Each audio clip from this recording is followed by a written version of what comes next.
On April the 11th, 1882, 30,000 Orthodox Christians were lined up on a beach on the island of Chios.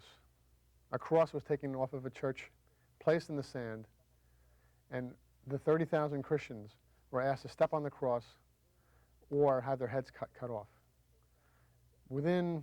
Before the end of that day, there were 30,000 heads on the beach, and the cross had not been stepped on, except by the perpetrators of this genocide, the Turks, the Ottoman Turks. The island of 120,000 people was basically wiped out in the space of a couple of weeks, couple of months. This is the island of Chios. This is the history of Chios. This is Orthodox Christian Television. My name is Father Christodolos. Dr. Miljan Peter Illich is here with us again, and we're going to do the history of Chios, an island drenched with the blood of martyrs, blessed with the lives of countless saints. Welcome, Dr. Illich. Thank you very much. Glad to be here. Where is Chios? Chios is about 5 miles west of the coast of Turkey, and it is actually it is about 320 square miles, approximately the same area as New York City with the 5 boroughs altogether. So roughly the same size as New York City geographically? Geographically in area. But as contrary to New York City having approximately 8 million people living in the same area, there are about close to 80,000 living in Chios at this particular time in the district of Chios. Now what is Chios's importance to the world? What is Chios's interest to the historian or the student of history or to the average person? What contributions? Where does the story of Chios begin? Well, actually, the story of Chios belongs to the story of the Ionian Greeks. The Ionian Greeks were a major sector, a major part of the Greek people who came to this particular area about 1100 years before Christ. According to Greek legend, Euclion, who was like a Noah character, it had a ship. There was a flood, and he and his family were the only ones who were saved. He had a son called Helen, according to whom all the Greeks actually, for a long time, the name Greek wasn't used. It was Hellenes, based on Helen, the son of the Herculean. Elenos. And the grandson of Helen was Ion.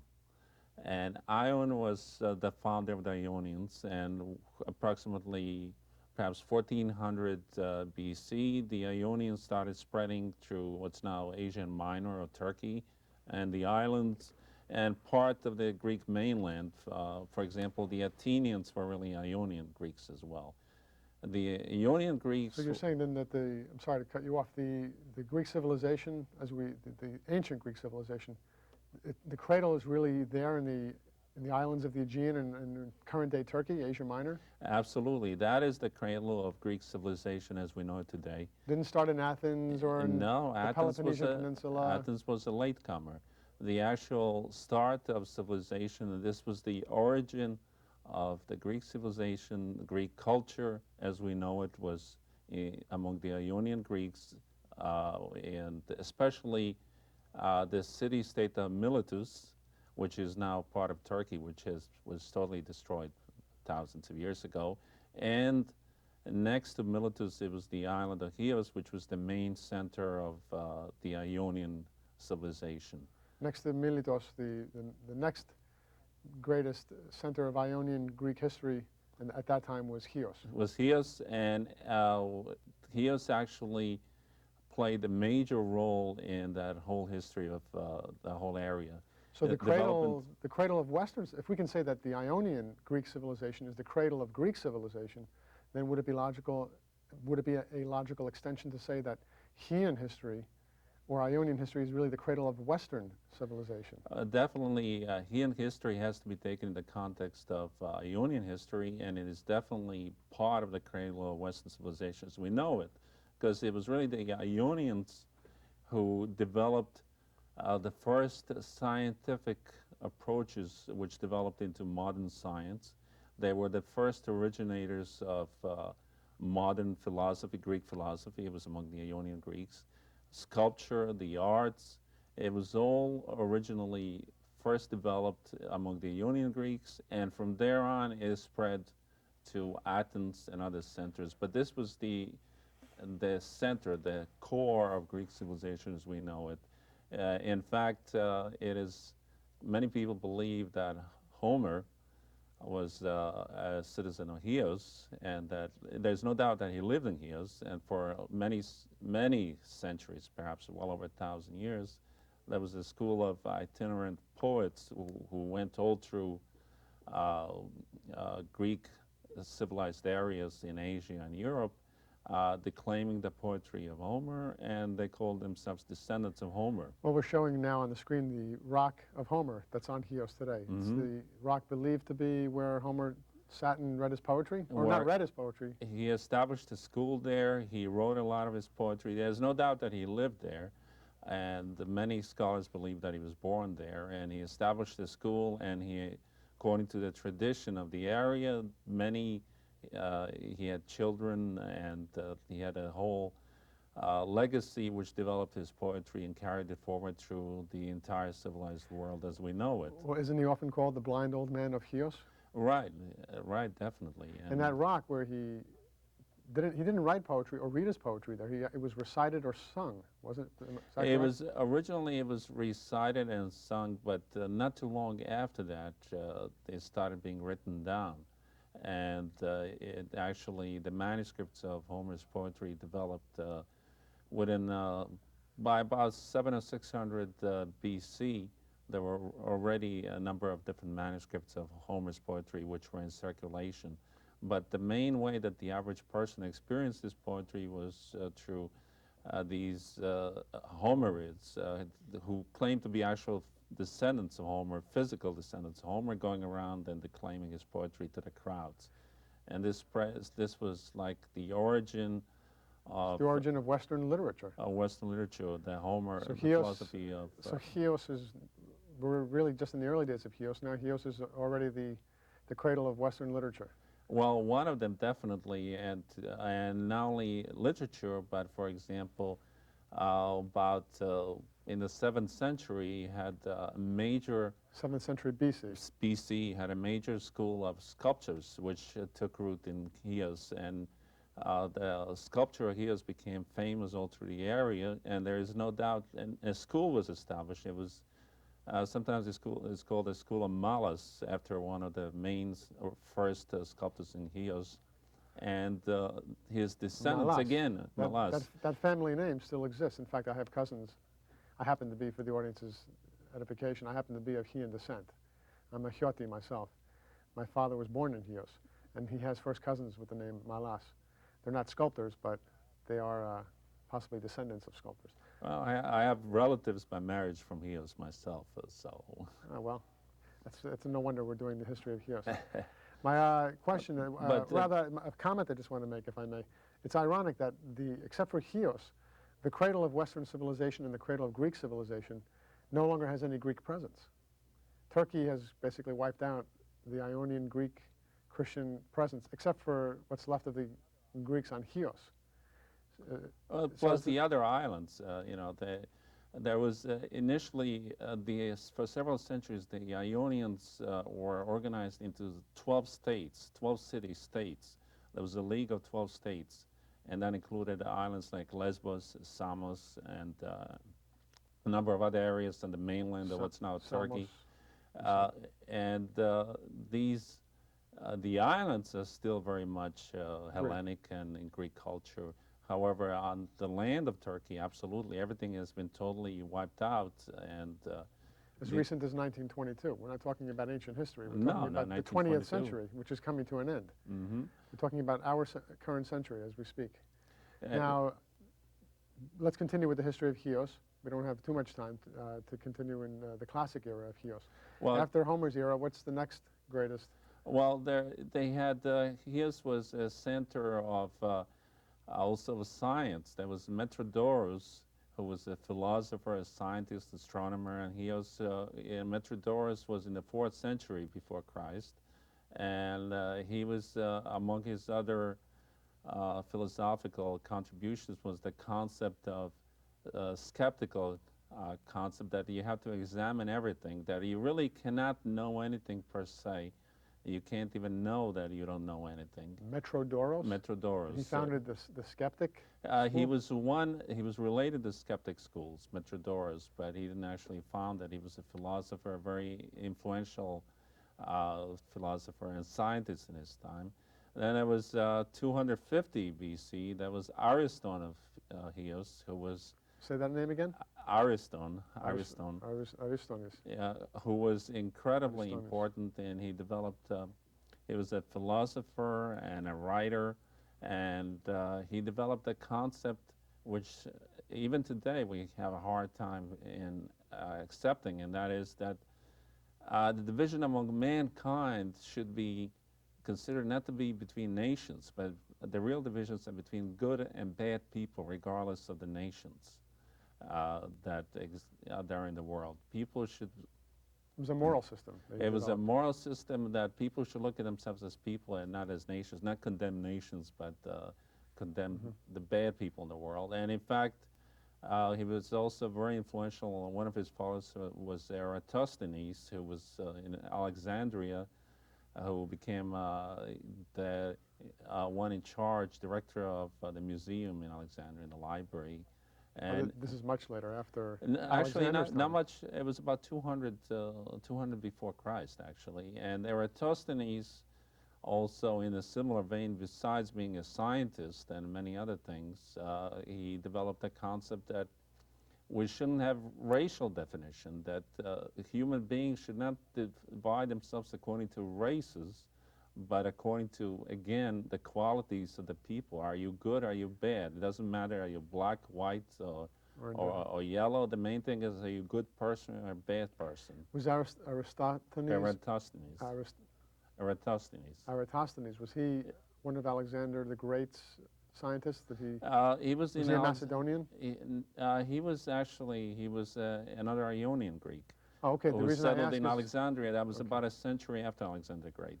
okay, so Alexander did found the city of Alexandria, which was then settled by Eratosthenes, who was a Chian? Well, it was settled by Greeks. Macedonians controlled it, but Macedonians are Greeks, just not to confuse the audience. well, the Macedonian Greeks, yes, Macedonians controlled, but they called in scientists and scholars from all over the Greek world, the Hellenistic world, which at that time people today have no conception of the extent of Greek culture. It stretched all the way from Spain in Europe to the borders of China. All of that was predominantly dominated by Greek culture, Hellenistic culture. And what were the north and south borders? The north borders of that would be what's now Russia.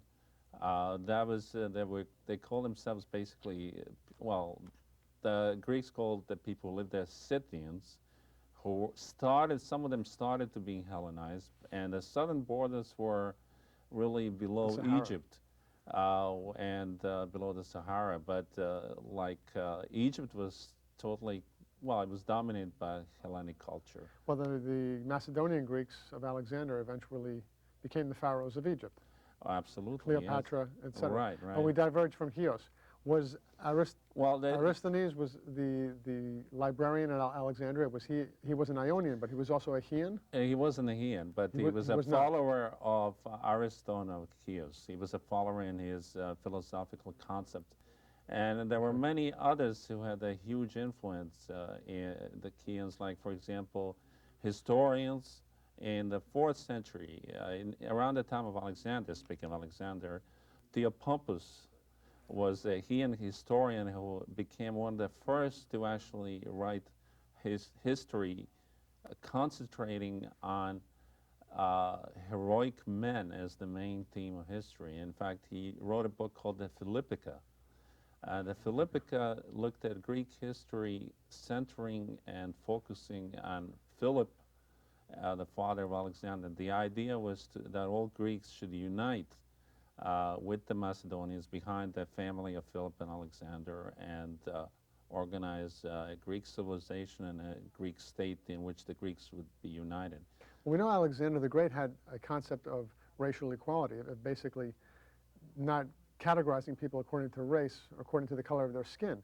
Is it possible that he got this from the Heian, Well, philosopher who had originated this concept? well, Aristotle himself actually came after Alexander, so he couldn't have done it. But there were concepts like that in existence, and he was quite a bit before that, and they were very influential. You see, the Ionian Greeks were like at the crossroads of civilization between Europe and Asia, and as such, they were constantly connected to both civilization, and it was really part of their understanding. They were almost forced to adopt that philosophy of looking at people as people and not just as different races and the different ethnic groups, because their existence really demanded alliances and being able to work with people of all sorts of different things. They really were in a precarious position, as will be seen,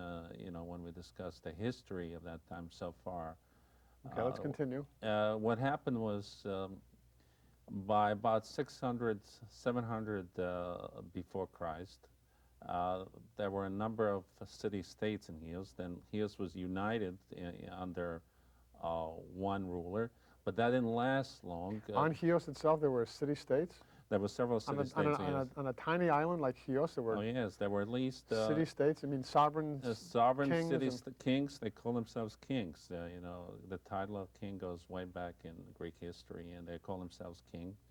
But then they came up with the growing power of non-Greek Asians. So what happened was that basically in the 6th century, Lydia, which was a state in Asia Minor, started expanding, and the king of Lydia had conquered most of the Ionians. The kings of Lydia took over, and including the Heians in Chios. Including the Heians in Chios, but there was a spirit of liberty. By that time, the Heians were so used to ruling themselves that they didn't like the idea of being ruled by somebody else, by a foreign ruler who he was not a Greek. So they revolted against the king of Lydia together with Miletus. And Miletus and Chios fought alone against the king of Lydia. The Lydians were not Greeks. They were not Greeks. They were an Asian people who lived in Asia Minor. You might say that they were somewhat akin to the Assyrians, but they were not Greeks. They were definitely not Greeks. So they conquered, how long were they? Well, they were ruled briefly by the Lydians, but what happened then there was the rise of Persia, which is today called Iran. And Cyrus, the founder of the Persian Empire, conquered all the Ionians about 550 BC. And he seemed to have been initially very respectful of Greeks and Greek culture, but after his death, his successor, especially Darius, began a real oppressive policy against the Greeks. Became the archenemy of the Greeks. Arch enemy of the Greeks. Until Alexander did him in. Well, that was another Darius. Oh, sorry. There were a number of them. That was a common name for the emperors Okay. of Persia, the Shah of Persia. And Darius actually put in a system of tyrants, which was against something which the Greeks by that time really resented. He picked actual Greeks who were willing to be tyrants and rule different city-states, including Chios, ruled them in the name of the Persian ruler.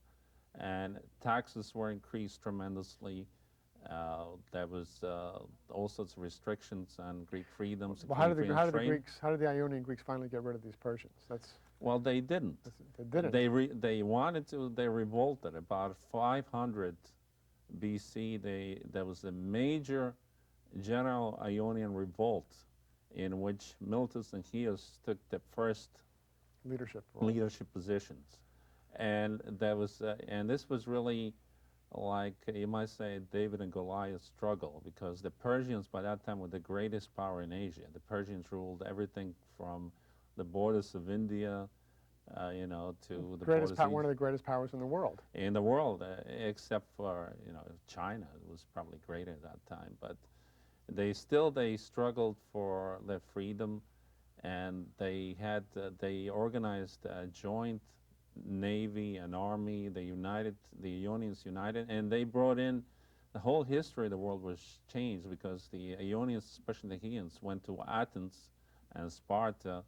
Miletus and Chios went to Athens and Sparta and persuaded them to join the Ionians, especially the Athenians at first, to join the Ionians in fighting the Persians for the freedom and unity of the Greek world. And this is after the Greco-Persian Wars, or before? This actually started. This is how the Greco-Persian War started. The Ionians revolted against the Persians, and they asked for the help of the Athenians and the Spartans and other Greeks. But the Athenians came first. The Ionians burned Sardis, which was the capital of Lydia, which by this time Lydia had been taken over by Persia, so they destroyed Sardis. And the king of Persia decided, at that time Darius, the emperor of Persia, decided that he has to destroy Athens and the Ionians. And he set in motion a huge military invasion, first to destroy the Athenians and the Ionians. He established a navy of 600 ships, which at that time was a huge navy, 600 ships. And against them, the Ionians joined together, and they had their own navy of approximately 350 ships. And in the Ionian navy, facing the How many ships did the Ionian Greeks have in their? about 350 ships 350. against 600. What happened? Almost 2 to 1. Almost 2 to 1, but in that navy, it's important as far as the history of Chios goes that Chios had the biggest number of ships. 100 ships were Chian ships with 40 men on each ship. That means 4,000 picked men from Chios were there. And among the other ships, the next biggest amount was from Samos and then Lesbos, the island of Lesbos. The Persians persuaded one of the Greeks, who was basically a traitor to the Greek cause, to talk to the Samos, to the ships from Samos, the commanders of the ships from Samos. And before the Persians were ready to attack, they persuaded almost all the Samos ships to leave.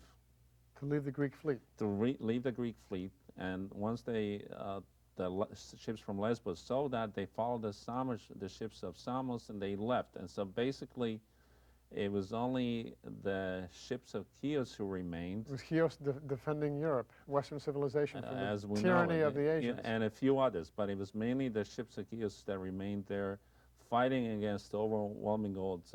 By that time, it was maybe like 4 to 1, approximately 4 to 1 of the Ionian ships, mostly the ships of Chios against the Persian ships. It was the Battle of Lade. This is called the Battle of Lade. This is a key battle. Before you tell us what happened and the outcome of this great naval battle, because I'm being signaled I have very little time left in the program. Maybe we should leave this as a cliffhanger to ensure that our audience will key and tune in on the next program to see what happens at the Battle of Lade. If the cameraman could signal me how many minutes we have left. 4 minutes. Okay, well, we have enough time then. 3 minutes. Well, all right, tell us. Set up the battle for us now. Where was it taking place? Well, the Lade was, again, it was an island off the coast of Asia Minor. It was off actually the southwest tip of Asia Minor. We're showing it on the map now. And there was the ships from Persia, which were basically Phoenician sailors were running it, surrounded the ships. Say that again. Phoenician sailors were running what ships? The Persian ships. The Persian navy was manned by Phoenicians. By that time, Persia were great sailors. Yeah, they were great sailors, but not as great as the Chians. Though. But the Chians, in this particular battle, the Chians fought against overwhelming odds. There's a description of the battle in Herodotus, the father of history, and he states that among all those who fought there, the men of Chios were the most heroic, and that they did amazing. They fought an amazing battle against overwhelming odds, but they could not prevail by themselves. Hold on. Don't tell us what happened. Don't tell us what happened. I just want to end the program on this note. To this day, the largest merchant marine or the largest privately owned shipping fleet is mainly owned by Greek-owned shipping magnates. The world's oil ships, tankers, etc. And the largest proportion of these Greek-owned ships are owned by Chians. So that legacy of great sailors coming from Chios continues down to our day today. Dr. Ehrlich, this is very fascinating. This is fascinating. You're going to come back for the rest of the history, of course, just like you did for Cyprus, 22 episodes. I hope with Chios we can do it in less than 22 episodes. Who knows? Hopefully we will. But thank you for being here again. We're going to continue with this glorious, but again, tragic story. It seems that every time we do some history of Greece, it's a glorious and beautiful story, but it always has its really tragic elements also, and it seems to always end in great tragedy. But this is the story of our people and of the Christian people of that part of the world. Thank you for coming, and I ask the audience, please call with comments. We have a phone number coming up at the end. Please email us. We appreciate any comments, critical comments, positive comments. They're all something that we can use to construct better programs for you, tell us what you want to watch, what you don't want to watch, etc. Thank you for watching Orthodox Christian Television.